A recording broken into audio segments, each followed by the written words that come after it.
atau jodoh juga masya Allah gitu.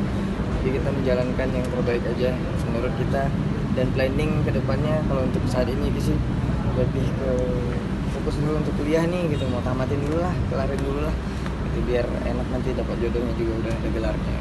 Kita dengar kabar itu sih kaget ya, kaget banget ketika memang kita dikasih tahu sama keponakan, oh lihat ini udah berita kan, kita bilang lihat serius, kemarin barusan bareng sama Bilar masalahnya kan di main di apa namanya di kajian musyawarah. Kalau kaget sih kaget, Lesti juga kita udah kenal lama kan, jadi dengar kabar gitu mungkin lah, mungkin mau ngeluarin single kali atau apa kali, nggak mungkin juga KDRT.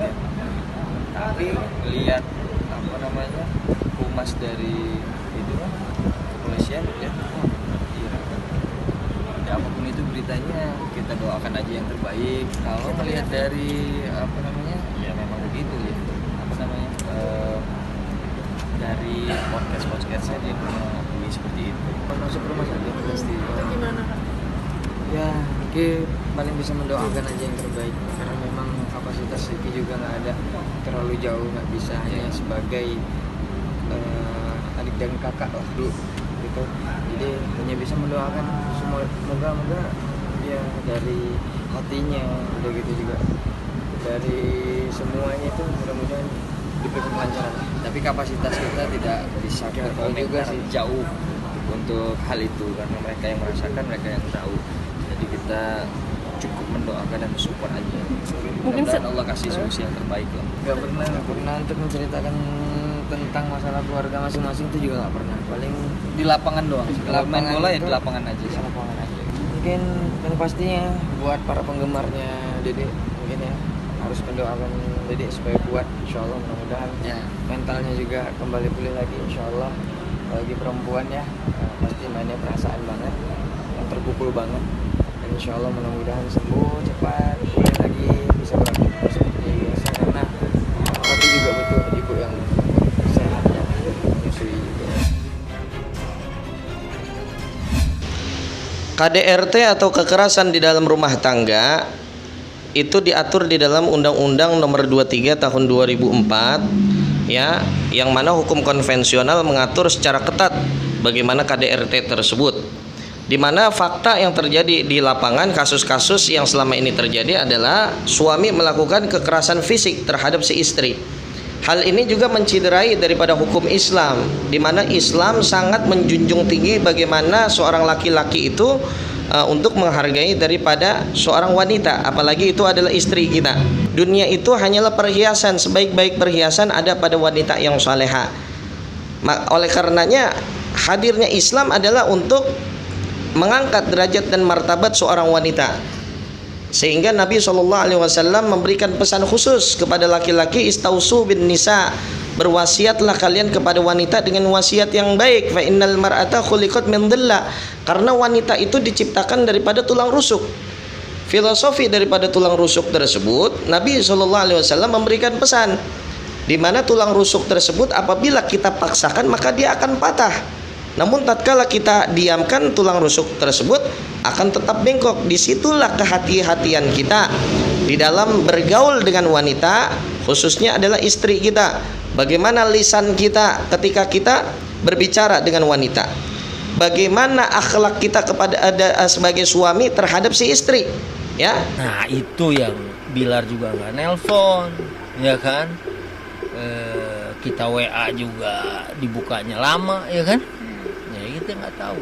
Ya namanya orang yang kenal pasti kita nggak, pasti kita sedih, ya kan? Buat mereka kan kita sayang semuanya, tapi semua tergantung kepada keduanya. Kalau kita sih as-sulhu khair, damai itu bagus, tapi kan yang jalanin orang, ya kan? Kita mau paksa-paksain, ya kan? Tergantung orangnya, gitu kan?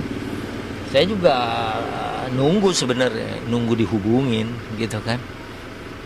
Kita mau ngubungin kan bukan keluarganya, iya kan? Nanti wah ini orang tua aja nggak boleh ikut campur sama urusan kita misalnya kan, urusan mereka. Tapi kalau sebagai orang yang kenal pasti kita sedih gitu kan. Karena mereka kan lagi bagus-bagusnya gitu kan, peruntungan rezeki mereka berdua. Ya termasuk hal-hal apapun yang terjadi pada diri mereka kan sangat ditunggu media gitu kan. Ya kan?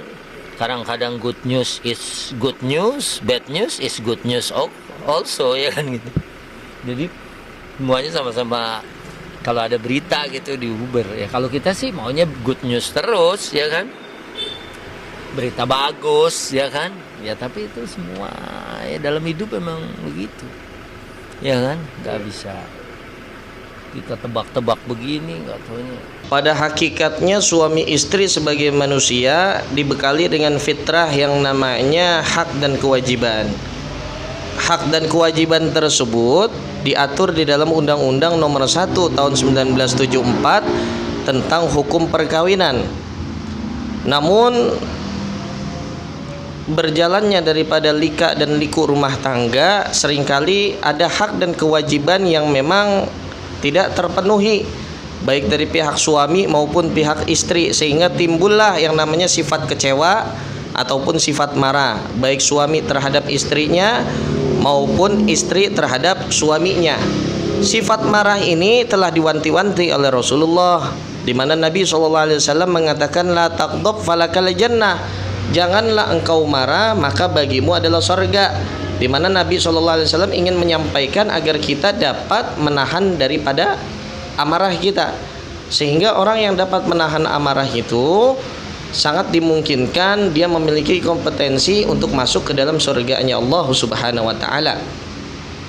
Kemudian marahnya suami dan marahnya istri itu memang dalam konteks ketika salah satu pihak itu melanggar daripada syariat ataupun tidak taat kepada Allah, maka diperbolehkan suami marah kepada istrinya atau istri marah kepada si suami, namun dengan batasan di mana salah satu pasangan tidak diperbolehkan untuk merendahkan pasangan yang lainnya, di mana suami tidak boleh menghina si istri, istri tidak boleh menghina suami, suami juga tidak boleh yang namanya menciderai harkat dan martabat si istri, ya, memukul istri, apalagi memukulnya dengan mengakibatkan luka-luka sampai meninggal dunia. Itu banyak kejadian di situ.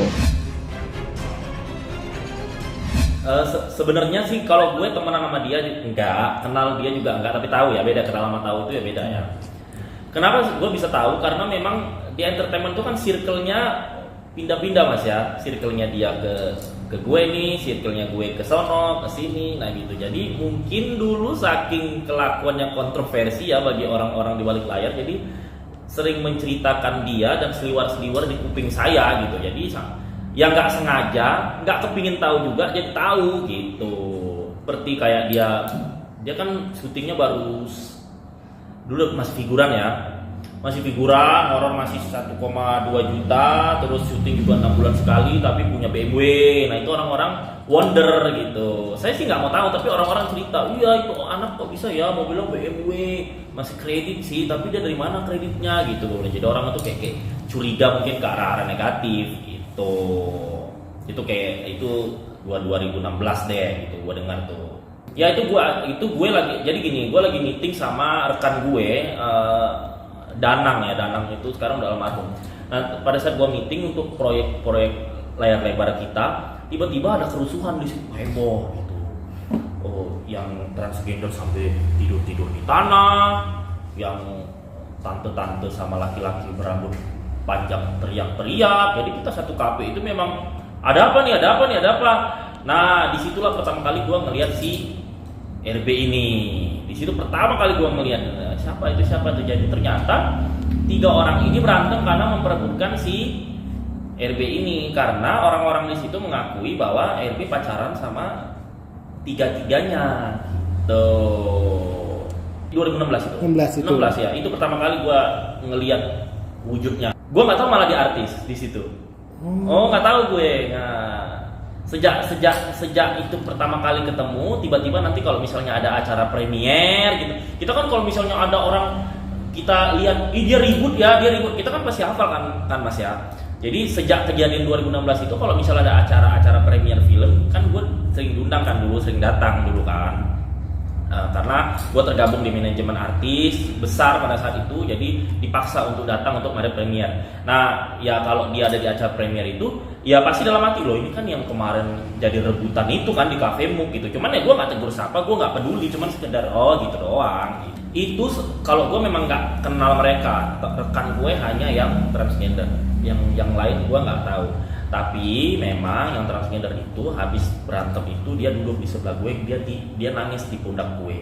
Dari situlah gue tahu ceritanya gitu. Cerita apa saat itu? Ceritanya pada saat ya tiga itu yang memperebutkan, karena tiga ini ya pacarnya gitu. Jadi mungkin udah putus sama yang ini, sama yang ini, sama yang itu, sama yang ini gitu. Nah gue memang tidak pernah melihat langsung mereka pacaran, tapi kronologis yang diungkapkan ke gue nih, kenapa ada perkelahian di situ?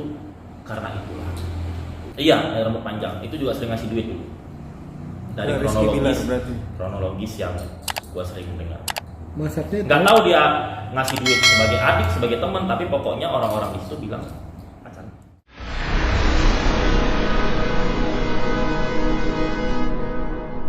Jadi jangan lupa untuk subscribe Cumi Cumi. Ditekan ya tombol lonceng merahnya.